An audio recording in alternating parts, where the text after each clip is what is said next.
Hi everyone, it's Steve with another episode of Keep 'em Rollin', and I'm coming to you from the War Room.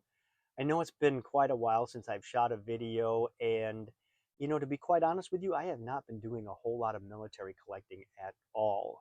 I've been enjoying what I do own. I've been doing research and displays. In fact, I took 2 weeks here recently and completely redid the War Room. So I look forward to sharing that with you in a future video.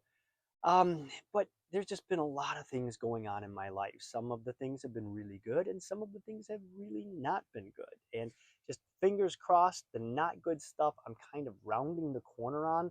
So I'm hoping in the next couple of months that it will be all resolved and it'll be back to business as usual.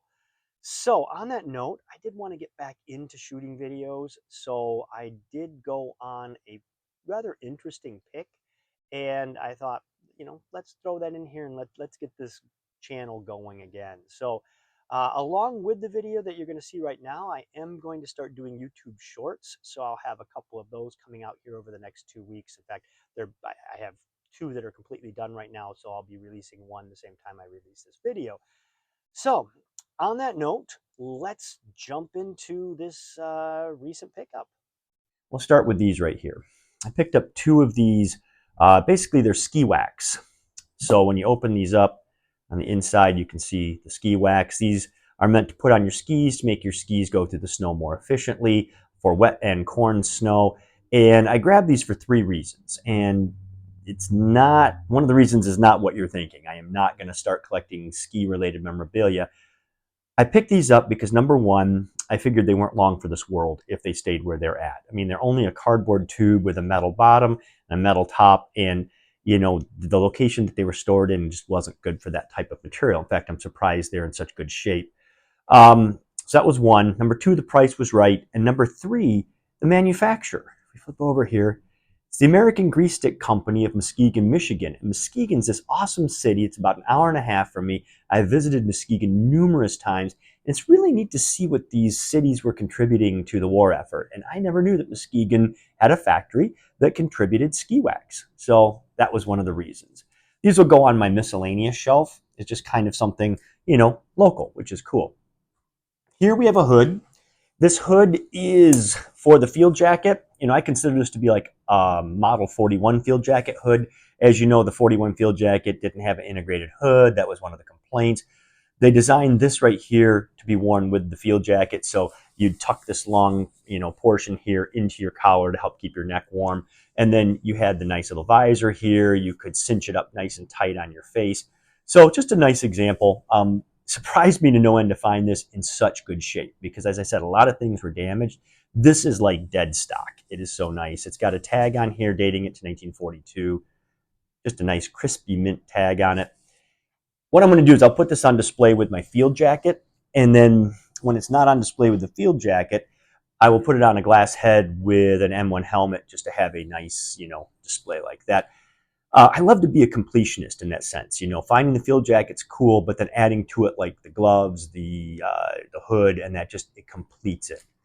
Behind here, we have a picture. Random pickup. Thought this was the coolest thing that I had seen. If we look at the bottom here, you can see that it is dated U.S., the Vollrath Company, 1943. White porcelain. And why I love this so much is this is just the iconic representation of military life here in the United States. This picture would have been on every table in every mess hall, in every military installation across the country during World War II. It would have held water, lemonade, iced tea, milk, orange juice, whatever the soldiers were drinking. And this would have been something that every day would have been handled. It would have been handled by the men. It would have been handled by the mess staff. Just such a cool piece that I could not bring this home. I cleaned it up. It was pretty filthy. But what I'm going to do is I'm actually going to take it one step further. I'm going to boil it. So I'll get some boiling water and boil the interior. And then my plan is this summer to actually use this, maybe serve some lemonade out of it or whatever. And I, may include it in a video doing that. Now, next to it here, I did manage to find some field gear. We have a pistol belt and we have a musette bag. Musette bag's pretty roached out. Does have a split in the bottom here, unfortunately, that I think is just from dry rot. I like the look of this. It has that been there, done that look. I like the fact that it is dated 1942. I like the fact that it does have the complete soldier's name, serial number, and laundry number in it, so I'll be able to do some research on him. And I just couldn't leave it behind. It's a neat piece. I'm actually going to hang this on my clothesline with my field desk display, so that's where you will see it displayed. And then the pistol belt. Didn't really need to pick up a pistol belt, but if you can believe it, I've been looking for one of these for quite a few years. And the reason being is there was a company that in 1945, they did a pistol belt that just had a completely different weave. Check that out. I love it. I mean, if you didn't see the 1945 date on this, you would swear this was something maybe from Vietnam. So, I've been looking for one. I knew they existed. I just had never found one that I liked. This one, it's in really nice shape, and I was delighted to see it there and was able to bring it home. So now up here in the front, we have just a collection of 5 of the Amphibious landing rifle bags. These would have been the bags that you put your rifle in to go into shore. So they're long enough that they could hold the M1 rifle, they could hold the 03A3, they could hold the M1 carbine, they could hold the Thompson machine gun. And basically you tied them off, you waded to shore. Once you got to shore, you ripped the bag off and then loaded and you're ready for business. So these aren't terribly uncommon. You can still find them. There was a lot of dead stock of these. These are actually dated pre-D-Day, which is nice to see. But they are getting harder to find, and I will tell you that the ones I've seen out there, unfortunately, have become crispified, where they're so stiff and crunchy that you touch them and they crumble. So to find 5 that were in really great pliable shape, I was really happy for that. These are going to go into my D-Day display. For those of you who've watched the channel for all these many years, I've been collecting all the equipment that a soldier would have worn on D-Day or carried on D-Day, and I don't have one of these, so it was nice to find them. I'll put it on display with those. Cleaning wise, they were just dusty. I didn't want to get them wet or do any sort of chemical on them, just because this material is almost like a waxy rubberized material, and I was afraid that if I did try any sort of moisture, it could potentially alter this material and cause it to be ruined. So they just got lightly dusted. Now let's switch over here to the Army Air Force. Found some really cool things, including this banner. This banner is Australian-made souvenir of United States forces in Australia. It's got the Great Army Air Force emblem on the front there. It's felt with just gorgeous artwork, and I love the deep blue colors. This thing was a mess when I got it. In fact, it had a mate that was with it where I found it in the box, and I pulled out the mate first, and I was like, oh, look at this banner, and it was just destroyed. I mean, just something had just gone to town chewing it up. Saw this underneath and expected this to be the same way, and no, it was actually beautiful shape. Just needed some light cleaning. There was a spot that I used some OxyClean to get out, and I'll talk about that in a future video. This is going to go on display with my United States Army Air Force Australian-made crusher cap, so it'll look great paired with that. Some little random things, nice pair of aviators. They're not marked, unfortunately, but they have all the characteristics of World War II aviators. They have the amber lenses. They have the Bakelite bridge here, the Bakelite nose pieces, the cable hooks for the ears.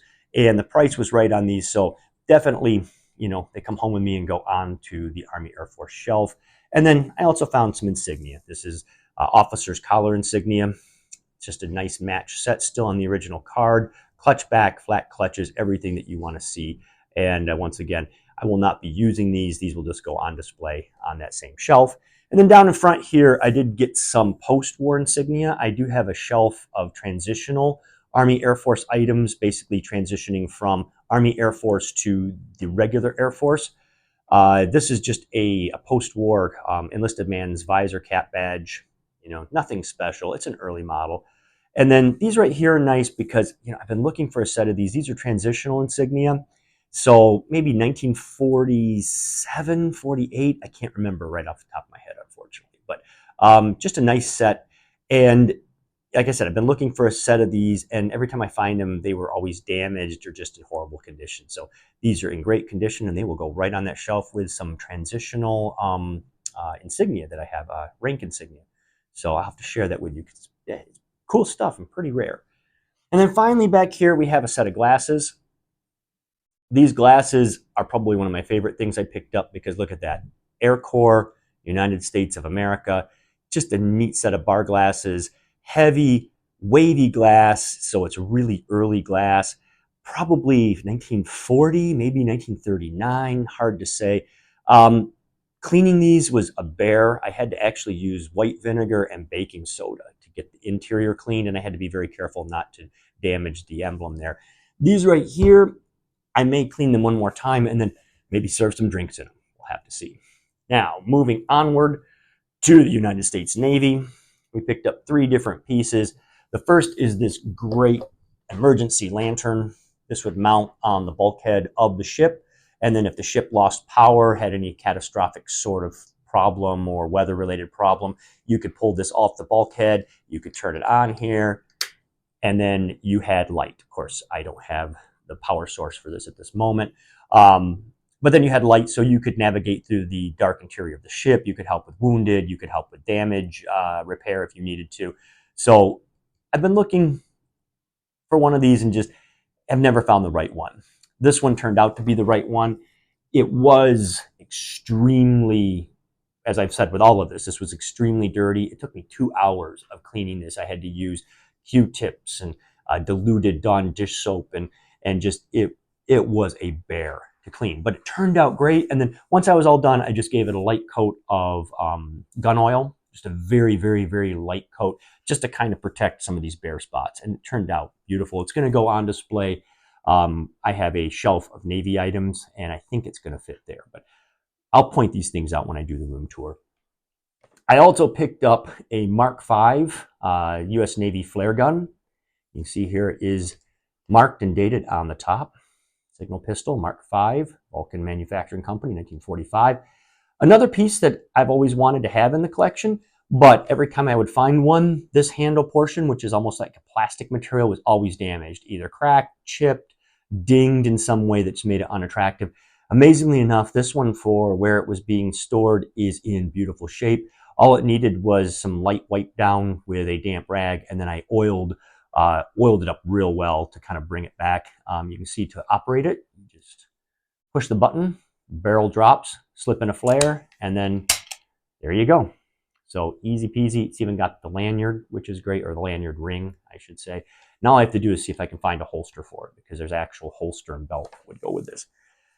I also picked up this navy gray cap. This just kind of was a throw-in with everything else. Just your standard.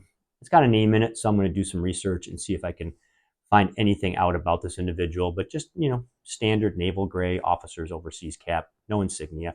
But the cool piece that came with that is this right here. And what this is a this is a Marine Corps HBT cap. This is something that's like theater made. Marine Corps, for some reason, the guys in the Marine Corps loved this type of thing. You can see the HBT weave in this cap. Really neat piece. I wish it was named to give me an idea of who wore it, where they wore it, and that. But, you know, anytime I can find a Marine Corps HBT cap, I'll pick it up all day long. And I had one in the collection, and I sold it to someone who loved it more than I did, and I regret it. I wish I still had it. So this will help take its place. But that is what I picked up. Kind of gave you an idea of, oh, geez, we panned back over. We do have one more thing, everybody. I almost forgot the helmet. I know I would have had a lot of comments on that one. Like, you forgot the helmet. The helmet is a fire police helmet. It was a veteran bring back. As with everything else, it was extremely dirty.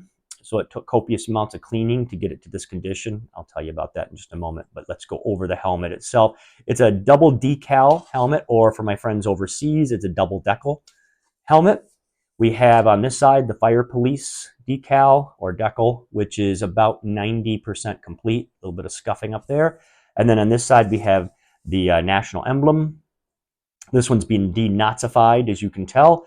But they didn't do a very good job, so it still retains about 50%, maybe a little bit more of the decal, which I love this look. Okay, and there's some people who hate this and are just like, oh, you know, it's got to be perfect. But to me, this is part of the history of this particular helmet. The interior does have the liner. Unfortunately, the liner is damaged and it's missing the chin strap, which I don't know why helmets are always missing the chin straps, but That is a problem, but not a huge problem. The liner I actually treated with a treatment called Black Rock, which did a great job kind of bringing back the moisture into this. It does a real good job kind of, restoring the leather. And then for the helmet itself, I simply used a cloth just lightly damp. I'm talking super lightly damp. And I very carefully wiped everything down, being mindful of the decals. I didn't want to wipe across the decals because you just don't know, and I don't want to have them start coming off on the rag. So I kept doing that until the rag came up clean. Once the rag came up clean, I went to kind of a drier rag, very, very soft, almost like what you use to polish your car. And I did that with the dry rag. But this thing cleaned up amazing. The paint on this is about 95%. There's some spots that have come through, which you would expect. I actually like to see things like that because it shows me that this helmet hasn't been monkeyed with or repainted. Um, but the shine on this, I did nothing to achieve that shine. There's no car wax involved. There's no oil involved. And please do not oil your helmets. Just please do not do that. So, but yeah, it came up nice. So I was very, very pleased to bring this into the collection as well. This right here is going to go on display on my German. I have a German shelf or a German case now that you'll see in the room tour, and this will go on top of it on a glass head. So, well, that now does bring us to the end of the, the items I picked up. It's almost like a miniature collection, isn't it? Always fun to be able to do this. That's why I love this hobby.